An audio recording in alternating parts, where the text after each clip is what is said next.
రాజ్యసభలో ఇవాళ ప్రధానమంత్రి నరేంద్ర మోడీ కీలకమైనటువంటి వ్యాఖ్యలు చేశారు. ఏదైతే రాహుల్ గాంధీ ప్రియాంక గాంధీ వాద్రా చేస్తున్న వాదనలకి తిప్పికొడుతూ దేశంలో ప్రతిభావంతులైన యువతకు కొరత లేదు, దేశంలో సరైన మార్గంలో వేగంగా పురోగమిస్తుంది ఇప్పుడు ప్రస్తుతం దేశం.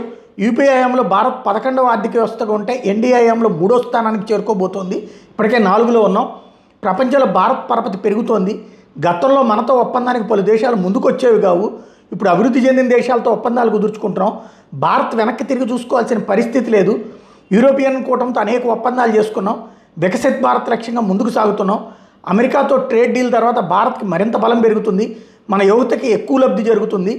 తయారీ రంగంలో బలమైన ఎకోసిస్టమ్ ఉంటేనే ఒప్పందాలకు ముందుకు వస్తారు. రిఫార్మ్, పెర్ఫార్మ్, ట్రాన్స్ఫార్మ్ నినాదంతో దూసుకెళ్తున్నాం. అన్ని విషయాల్లో పోటీ పడేందుకు భారత్ ఇప్పుడు సిద్ధంగా ఉంది. అనేక దేశాల్లో వృద్ధుల సంఖ్య పెరుగుతుంటే మన దగ్గర యువత జనాభా అధికంగా ఉంది.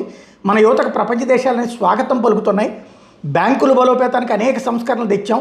ప్రభుత్వ రంగ సంస్థలకు అండగా నిలిచాం. బ్యాంకుల నుంచి ఇప్పుడు పేదలకు రుణాలు అందుతున్నాయి.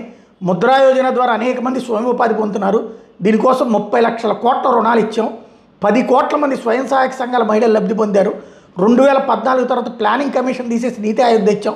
ఇది వేగంగా సమర్థవంతంగా పనిచేస్తుందంటూ సేమ్ టైం మమత, రాహుల్ వీళ్ళందరికీ తేల్చి చెప్పారు. అక్రమార్కులు రక్షించేందుకే బెంగాల్ ప్రభుత్వం కోర్టును ఆశ్రయిస్తోంది.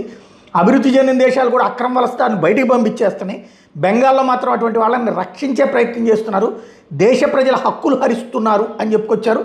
అలాగే రాహుల్ గాంధీ తను సర్వం సహ చక్రవర్తిగా ప్రవర్తిస్తున్నారు, బాధ్యత రహితంగా ప్రవర్తిస్తున్నారు, దేశానికి ప్రయోజనకరమైన అంశాలను చెడగొడుతున్నారు అన్నటువంటి విషయాన్ని ఘాటుగా వ్యాఖ్యానించారు.